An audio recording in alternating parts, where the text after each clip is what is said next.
So I skipped the last three Jurassic World movies altogether. Now, is this one worth the return to the theater? Let's find out.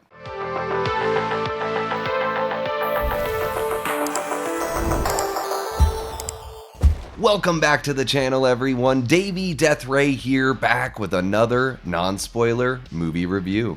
I was fortunate enough to catch an AMC Screen Unseen showing of Jurassic World Rebirth, directed by Gareth Edwards and written by David Cope. So let's get into it. Real quick before we get going, please like, subscribe, share, and leave a comment. Let me know your thoughts on Jurassic World Rebirth down below. The story of the movie, without getting into any kind of spoiler territory, is essentially about a big pharma company that wants to extract dinosaur blood and then use that information to create medicine and make a ton of money curing diseases for humankind. So, kinda like Deep Blue Sea, except that was sharks. This is dinosaurs. An expedition heads out to where all the desirable dinos are located, and the quest begins. Kicking things off with my overall thoughts, I was pretty impressed with how good this movie is. I mean, I grew up with the original Jurassic Park films, especially that first one. It came out right before I went into 6th grade, and it was a massive hit. Like, everything I got for school that year, binders, backpacks, whatever, clothes, you wanted some Jurassic Park represented. It was a wild, fun time. But with the last three films in the franchise, they really didn't look like they were my kind of thing, and I totally gave them a miss. However, when I saw the trailer for Jurassic World Rebirth, it looked like it was bringing back some of those feelings and vibes of the original, a bit more thrilling, maybe some elements that were a bit more horrific or at least scarier and more tense, and I'm happy to report that that's true. Now, don't get me wrong, this movie is absolutely a big budget Hollywood blockbuster. And for me, there's just certain heights that these types of flicks aren't ever gonna reach. But this movie is there to entertain you, it's there to give you a wild ride. They do a great job with the dynamics as far as the action and the drama and the comedy goes. And while there's a message there, they're not beating you over the head with it, and it doesn't get cringeworthy. So I applaud it for that, and I think this is a damn fine entry in the Jurassic Park, Jurassic World, whatever you want to call it, franchise. As I was watching it, I was picking up vibes reminiscent of movies like Jaws, King Kong, little splash of Predator, and a dab of kaiju as well. And of course, you're going to get some Jurassic Park nods and callbacks, which all worked really well for me here. Getting into the direction and cinematography, the film is shot very well. I've always really enjoyed Gareth Edwards' work.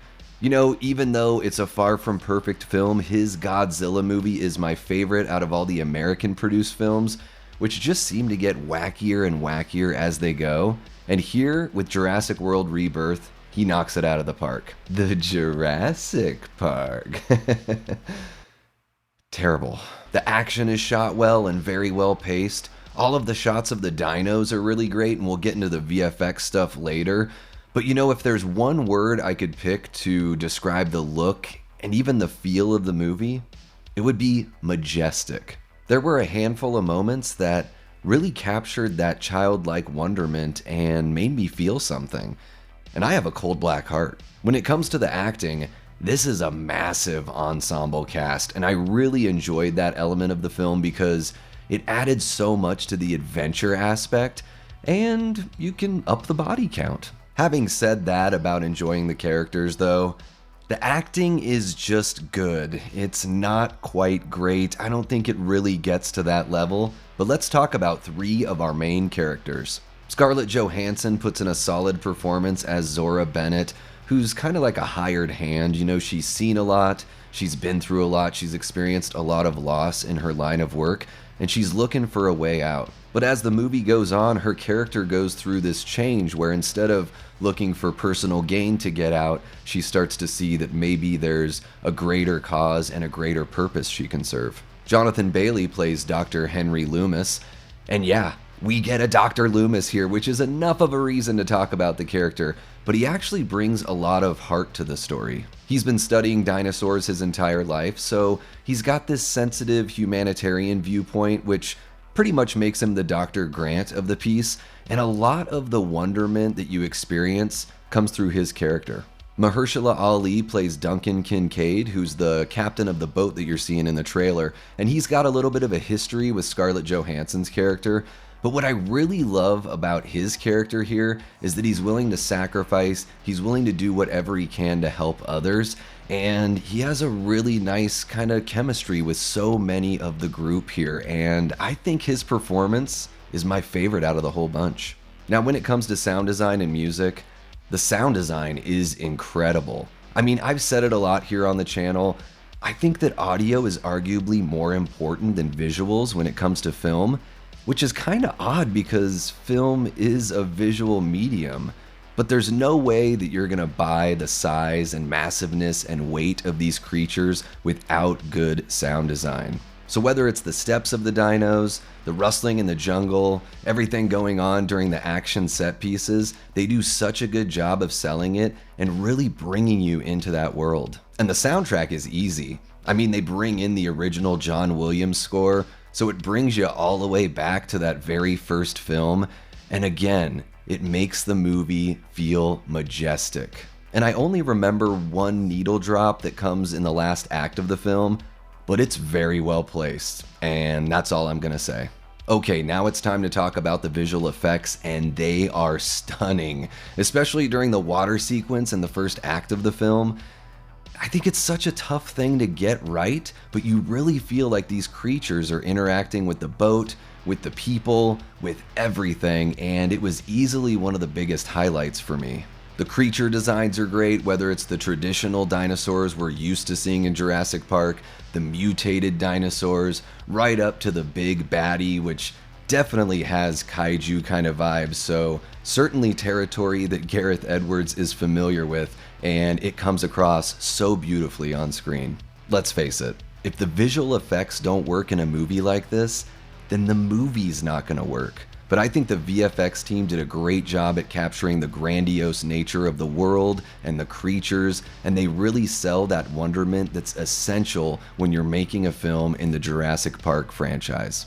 To wrap things up, guys, I had a really fun time with Jurassic World Rebirth. I think it's something you should see in the theater, especially if you grew up with the originals or if you have kids. I think it's appropriate for all ages.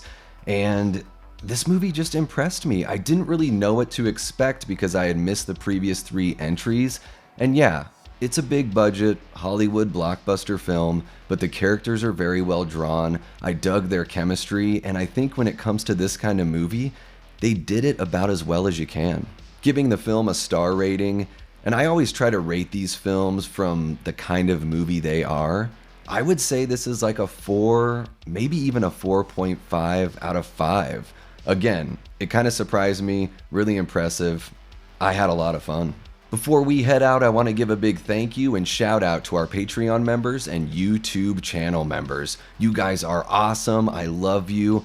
Thank you for making this channel so much damn fun. Really appreciate you stopping by and checking out my review of Jurassic World Rebirth. Make sure to hit that like button, subscribe if you haven't already, drop a comment down below and let me know what you think of the film, and share the channel with someone who you think would dig this kind of content. We have a lot of fun stuff here on the channel, and I always have a blast hanging out with the community on the live stream, so come on by sometime, say hi, and hang out. That'll be it for this review, so until next time, I've been and will continue being Davey Deathray. Take care.